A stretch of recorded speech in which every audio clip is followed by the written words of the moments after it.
Hello students, after transpiration pull, the next topic is transpiration, opening and closing of stomata. Now, this is the structure of stomata. Now, the stomata is the gap that is present in between the epidermal cells.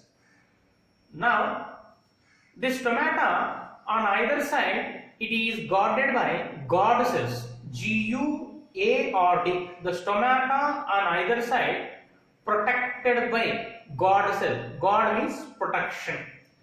Now, the opening and closing of the stomata, this region is the stomata, this gap or pore is the stomata. The opening and closing of the stomata is under the influence or under the control of the guard cells. Now, this is the anatomy of the guard cell. The guard cell is kidney shaped or bean shaped in outline. There are two shapes of guard cells. One is kidney or bean shaped guard cell. This kidney or bean shaped guard cell we will find in dicot members, dicot plants. Another one is dumbbell shaped guard cell. The dumbbell shaped guard cell we will find in monopod plants. So this is a typical dicot guard cell. Now this guard cell is having outer wall and inner wall. If you see the outer wall is thin, and if you see the inner wall is thick. So the thick inner wall and thin outer wall playing an important role during the opening and closing of the stomata. Now both the thick and thin walls are connected radially by cellulose microfibers. Both the thick and thin walls are connected by cellulose microfibers. These cellulose microfibers, how they are arranged? They are arranged radially. Now, this is the stomata in closed condition. The stomata is closed by the guard cells. The stomata in closed condition.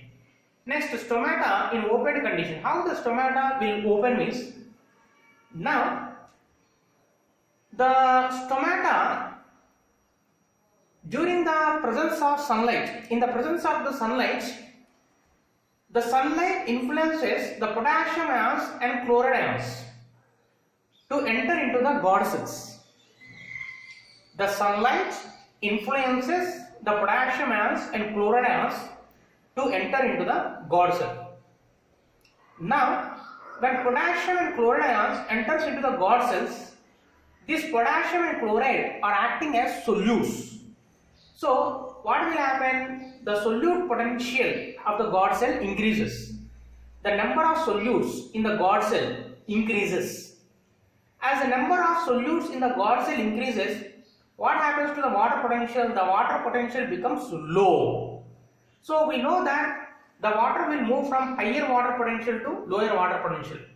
So, as water potential is low, the water from the surrounding, actually these guard cells are surrounded by subsidiary cells. The guard cells are surrounded by subsidiary cells. The water from the subsidiary cells enters into the guard cell. Why the water from the subsidiary cells enters into the guard cell? Because the water potential of the guard cell decreases. Why the water potential of the guard cell decreases? Because of the entry of potassium and chloride ions. These potassium and chloride are acting as solutes.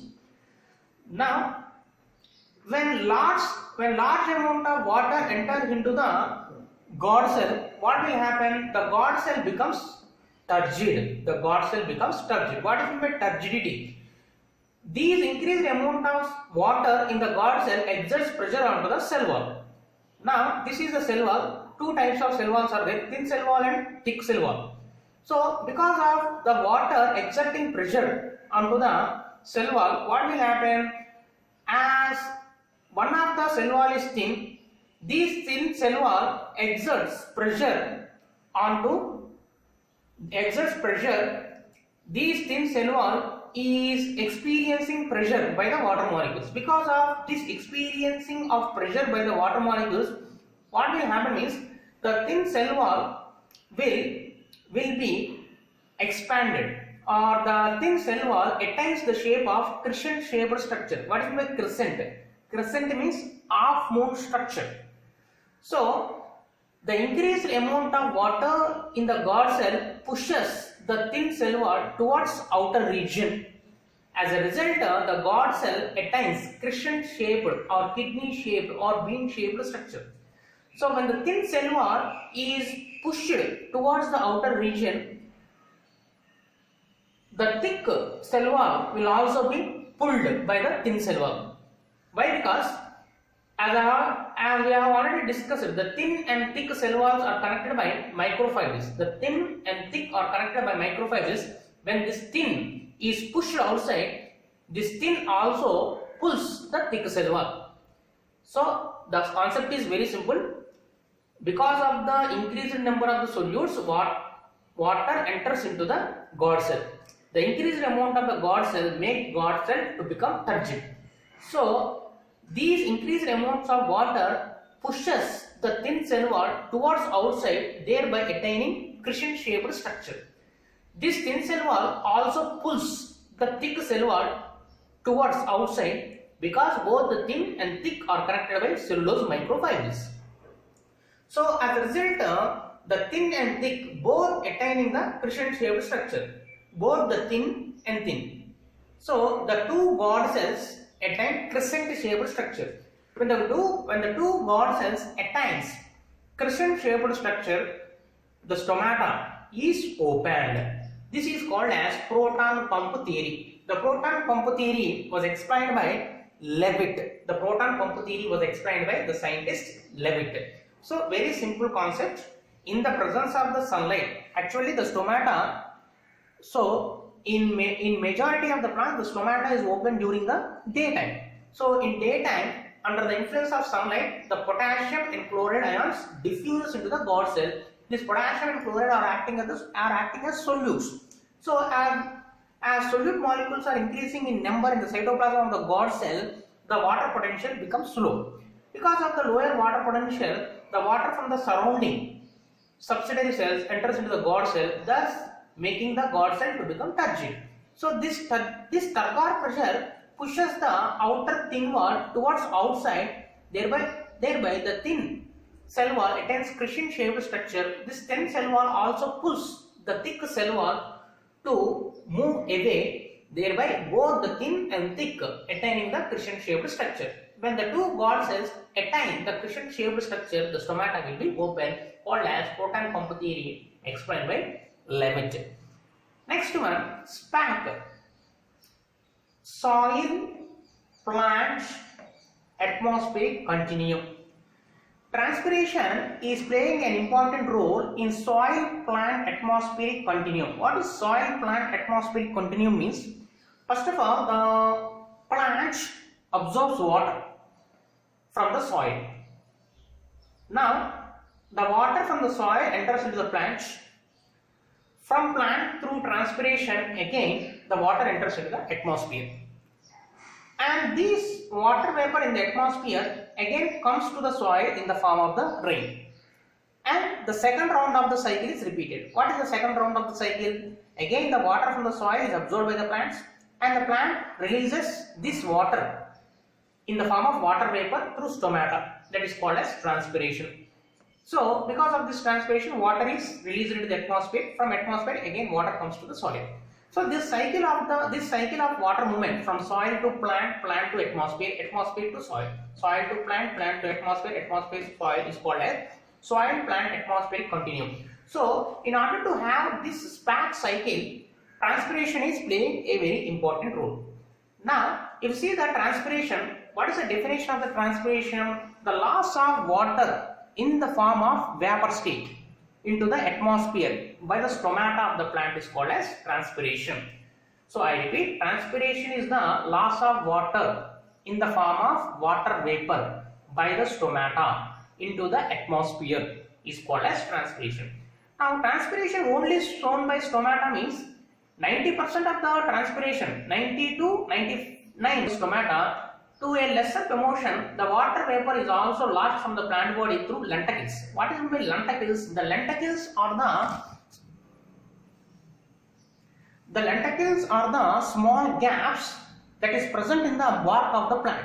The lenticles are the small gaps that is present in the bark of the plant. Bark. What is meant by bark? The region outside the secondary xylem is called as bark. Now, the stomata is classified into photoactive stomata and scotoactive stomata. Photo means light. Photoactive stomata are the stomata that are active during the daytime. That means these stomata will open during the daytime and closes during the night time. Photoactive stomata opens during the daytime and closes during the night time. So this is the structure of photoactive stomata. During the daytime, in the presence of the sunlight, the potassium and chloride ions diffuses into the cytoplasm of the God cell. So this is the photoactive stomata. Next, scotoactive stomata. Scotoactive stomata means these are active during the night time. So scotoactive stomata opens during the night time and closes during the daytime. Now, in photoactive stomata, under the influence of the sunlight only, potassium and chloride ions diffuses for the opening of the stomata. Now, in scotoactive stomata, this stomata opens during the night time. Now, in order to open the stomata, the potassium and chlorides has to enter into the stomata, but light is absent. Then how the potassium and chlorides enters into the God cell? Here, in scotoactive stomata, the potassium and chloride will not diffuses in the night time. Instead of the potassium and chlorides, the organic acids, as we have already discussed, CAM pathway, tertiation acid pathway, example cacti. So during the night time, the organic acids like oxaloacetic acid and malic acids are deposited into the cytoplasm of the God cell. So these organic acids, malic acids and oxaloacetic acid are acting as solutes, thereby decreasing the water potential of the God cell in case of scotoactive stomata. Now, this scotoactive stomata is seen in the succulents. Example for the succulents are cacti in bryophyllum. Succulents means desert plants. Next one, the benefits of the transpiration. Because of the transpiration only, the transpiration pull, that is the sucking force, the transpiration pull is taking place. So, when transpiration pull happens only, the water from the roots reaches the stem tip. So, without transpiration pull, the water cannot reach the stem tip. Now, because of the transpiration, the water is supplied to the palisade parenchyma, that is used for the photosynthesis. Supplies water for photosynthesis. Because of the transpiration only, the water is able to supply to the palisade parenchyma for photosynthesis. This transpiration cools the leaf up to 0 to 15 degrees, up to 10 to 15 degrees centigrades. Next one, the C4 plants are twice efficient than C3 in carbon fixation. That means the C4 plants are very efficient in utilizing carbon dioxide. Why? Because the primary acceptor of the carbon dioxide for the C4 plants is PEP carboxylase. The PEP carboxylase is having only carboxylation activity, it is not having oxygenation activity.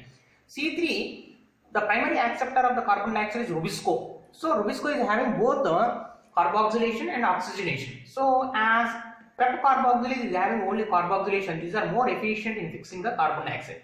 And the C4 plant utilizes half of the water as utilized by the C3. So for the same amount of the carbon fixation, C4 plants utilizes half of the water. Here the advantage of the C4 plant is they are twice efficient and utilizing half of the water when compared with the C3.